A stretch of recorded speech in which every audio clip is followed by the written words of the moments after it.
सभी बेरोजगार लोगों को नमस्कार। कोई पढ़ाई लिखाई पर बात होगी नहीं, क्योंकि पढ़ाई लिखाई करने से कोई फायदा है नहीं। पढ़ाई लिखाई करा के ही क्या करेंगे जब आपको रोजी रोटी हो ही नहीं सकता आपके पढ़ाई लिखाई से। समस्या इस बात की है हमारे देश में कि मोदी जी केवल अपने मन की बात करते हैं, कभी इस जनता के भी मन की बात सुन लिया कीजिए। बहुत बार मन की बात हम लोग सुन चुके हैं, परेशान हो गए हैं। भैया बेरोजगारी इतनी बड़ी हो गई है, इतनी बड़ी हो गई, इतनी ज्यादा बेरोजगारी हो गई है कि जरा सोच के देखिए कि एक पढ़ा लिखा व्यक्ति जो ग्रुप डी के लिए, जो कि बीएससी कर चुका है, बीए कर चुका है, एमए कर चुका है, पीएचडी कर चुका है, ग्रुप डी के लिए फॉर्म भरता है और 2.5 करोड़ विद्यार्थी फॉर्म भरता है। भैया सोचने वाली बात है, मोदी जी 2.5 करोड़ जनसंख्या युवाओं का कम नहीं होता है। 2.5 करोड़ है तो उसके माँ बाप भी जोड़ लीजिए, भाई बहन जोड़ लीजिए, और वो युवा है तो उस पर उसके परिवार का निगाह टिका हुआ है, उससे एक आस जुड़ा हुआ है उस परिवार का। प्लीज आपसे हाथ जोड़कर विनती है हमारी। अब कहिएगा कि अब पगला काहे गया है, लोग कहेंगे कुछ नेता लोग, देखो हमरा कोई पार्टी या पॉलिटिक्स से कोई मतलब नहीं है, जैसा बीजेपी वैसा ही कांग्रेस, वैसा ही आरजेडी, वैसा ही जदयू, सबका हाल वही है। अगर कांग्रेस का हाल बेकार नहीं होता तो बीजेपी नहीं आता, और आरजेडी का बुरा हाल नहीं होता तो जदयू नहीं आता। सबका यही समस्या है।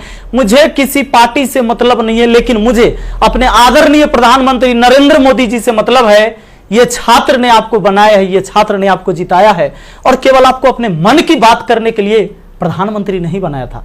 कहेंगे कि तुम्हारा क्या जाता है भैया, तो आपको पता है जब आप देश के खातिर अगर कोई भी चीज युवाओं से आप कहते हैं कि भाई योगदान करो, अभी कोरोना वायरस के समय सब लोगों ने आपका योगदान किया, मैंने भी किया, 1 लाख रुपए डोनेट किया था। मेरा अधिकार बनता है कि मैं आपसे सवाल पूछूं। मीडिया वाले आपसे नहीं पूछेंगे, क्योंकि मीडिया वाले आपके हिसाब से चलते हैं। मीडिया वाले वही चीज दिखाते हैं जो लोगों को देखने में मजा आता है, लेकिन बेरोजगारी पर कोई बात नहीं करेगा। व्यू नहीं होंगे इसलिए बेरोजगारी पर बात नहीं होगा। उसको चर्चा केवल चाहिए कि रिया चक्रवर्ती किसके साथ आज घूम रही है, कल कहां सोई थी, परसों कहां सोएगी। रिया चक्रवर्ती के बारे में ही केवल चर्चा होगा। लोगों को मजा आता है, उस पर व्यू होता है तो वीडियो उसी पर बनता है, उसी पर लोग चर्चा करते हैं, क्योंकि चैनल का टीआरपी बढ़ते रहे। और ये मजबूरी है हमारी कि एडुकेशन चैनल वाले अब पढ़ाई न करवा के ये सब चीजें पर उतर गए हैं।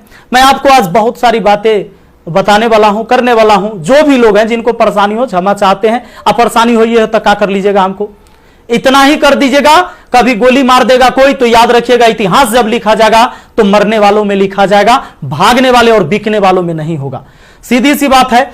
अब ये बेरोजगारी की आलम यह है भैया कि अब आपको बता देते हैं, पढ़े लिखे लोग 2.5 करोड़ स्टूडेंट जो रेलवे का फॉर्म भरता है, जिसमें 500 रुपए सरकार लेती है। इस तरह से टोटल 12.5 अरब होता है रुपया, यानी कि 12 अरब 50 करोड़। बात समझ में आ रहा है? हमें समझ में आ रहा है, चूंकि मैथ का मैं टीचर हूं तो मुझे समझ में आता है। हमारा गांव में 5 रुपए ब्याज चलता है मोदी जी, 5 रुपए सैकड़ा महीना का ब्याज चलता है। 3 रुपए मान लेते हैं कि मोटा रकम है तो 3 रुपए।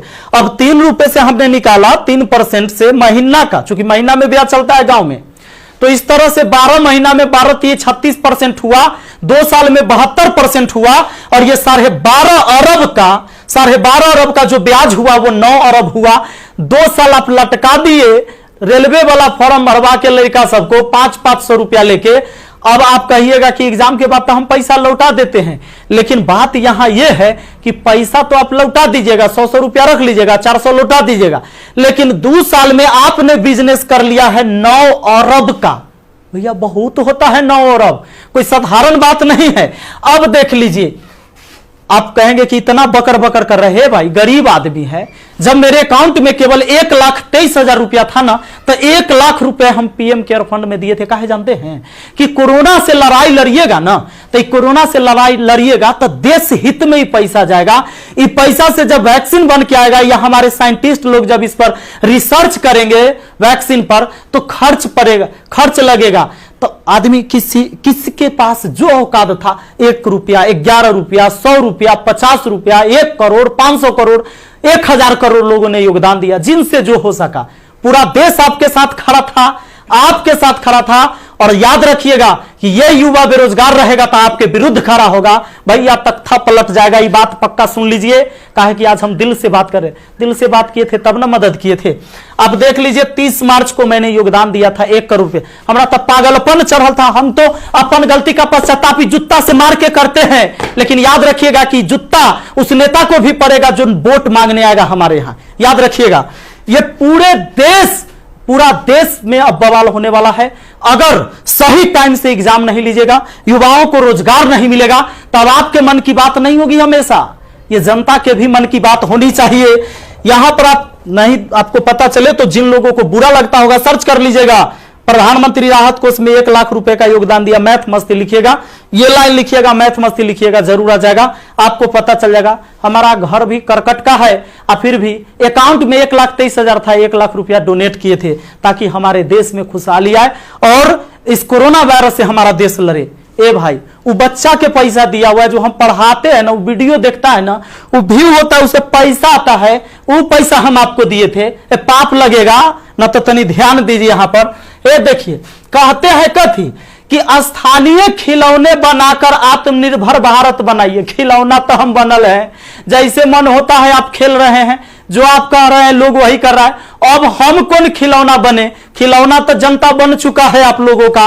ये हमारे मोदी जी थे, ये हमारे नीतीश बाबू हैं। इनका चाल सुनिएगा, इनका चाल क्या है। अभी जब चुनाव आने वाला है तो बिहार पुलिस के बहाली निकाल देंगे, बिहार पुलिस के बहाली निकाल देंगे तो भारी संख्या में एग्जाम को करवा लेंगे, रिजल्ट नहीं देंगे। अब एग्जाम दे के लड़का फसल है कि अगर नीतीश जी नहीं आते हैं तो फिर आगे रिजल्ट नहीं आएगा, कोई ना कोई बवाल। चूंकि बिहार में कोई एग्जाम जो है ये ना है कि साफ सुथरा से हो। आप देख रहे हैं बिहार एसएससी का एग्जाम कितना साल में हुआ है, आदमी बूढ़ा गया, जवानी में दिया था एग्जाम और रिजल्ट आते थे बूढ़ा जाएगा। अब चूंकि बिहार में एग्जाम ऐसी होता है तो ये क्या होगा कि रिजल्ट होगा चुनाव के बाद, मजबूरन फिर नीतीश कुमार जी को चुनेंगे, शिक्षक के बहाली आ जाएगा, बिहार पुलिस के बहाली आ जाएगा, सारे बहाली, दरोगा सब के बहाली आएगा। ये कब होगा? चुनाव के टाइम में भैया। तो नीतीश जी का जो ये था, इसमें इन्होंने कहा कि नल जल का रख रखाव करने के लिए वार्डों को 2-2 हजार रुपया मिलेगा। हे प्रभु, ये 2-2 हजार कहला दे रहे हैं, नल जल के दशा दिखा दें। 33,000 करोड़, 33,000 करोड़ रुपया आपने बिहार में नल जल पर खर्चा कर दिया। आज आपको असलियत हम दिखाते हैं, इस वीडियो में देखिएगा आप लोग जरूर। इस वीडियो को इतना शेयर करिएगा कि मुख्यमंत्री से लेकर प्रधानमंत्री तक पहुंचना चाहिए, बिल्कुल पहुंचना चाहिए कि हमारे जहां से हम हैं वहां की स्थिति आपको दिखा देते हैं कि नल जल का स्थिति क्या है। बेरोजगारी तो भैया आपने ऐसी पहुंचा दिया है यहां पर कि लोग अब कुछ करने लायक नहीं है।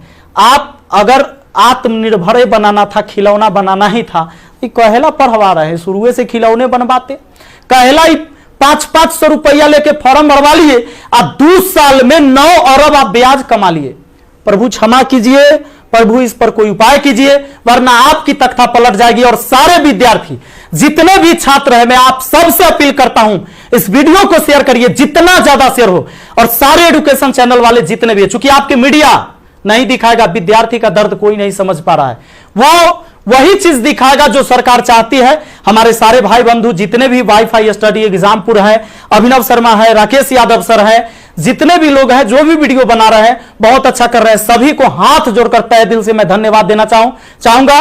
क्योंकि ये विद्यार्थी, इस विद्यार्थी जो बेरोजगार है ना, उसी के वजह से हमारा रोजगार है, यही बात सच्चाई है। और इसीलिए हम इनके लिए लड़ेंगे, चाहे जो हो जाए। धरना प्रदर्शन होगा, पूरे देश में धरना प्रदर्शन होगा।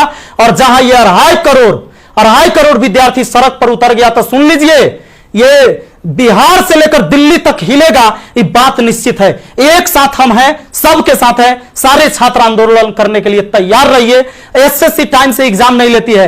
एक तो आप वैकेंसी ही कम निकालते हैं, अब वैकेंसी कम निकालते हैं तो जो निकालते हैं ओकर तो कम से कम एग्जाम ले लीजिए, सही से रिजल्ट ले लीजिए, सही से रिजल्ट दीजिए और एग्जाम सही से ले लीजिए, टाइम से ले लीजिए।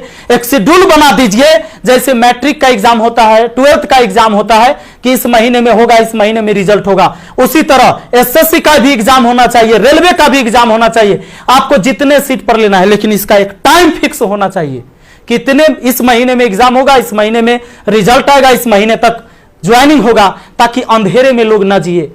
हे प्रभु, ये पाप लगेगा अगर इस युवाओं के साथ गरीब के बच्चा ना जनरल कंपटीशन की तैयारी करता है, आर्मी की तैयारी करता है, गरीब के बच्चा जाता है। कम से कम एकरा साथ इतना अन्याय ना कीजिए। ये पाप का घड़ा भर चुका है। मैंने अपने सर पर जूता मारा है। अगर वोट मांगने मेरे एरिया में आइएगा, हम जूता मारेंगे आप लोग को, ये बात पक्का कह देते हैं। आई वीडियो शेयर होना चाहिए। आप सबको इस बात के लिए मैं कहना चाहूंगा कि आप शेयर करिए, इस वीडियो को पहुंचाइए, जहां तक हो सके इसको पहुंचना चाहिए। और हर व्यक्ति आपसे हाथ जोड़कर विनती है कि हल्ला बोल ये नारा लगाइए और सब लोग पहुंचाइए, सब लोग वीडियो बनाइए, जितने भी एजुकेशन से जुड़े हुए हैं। क्योंकि कोई मीडिया वाला आपको दिखाने वाला ये नहीं है। और बस यही बात कहना चाहेंगे और जल्दी आग के तरह इस वीडियो को फैलाइए। और ज्यादा कुछ नहीं बोलेंगे। बेरोजगारी इतना बढ़ गया है कि आप सब कुछ समझ ही रहे हैं।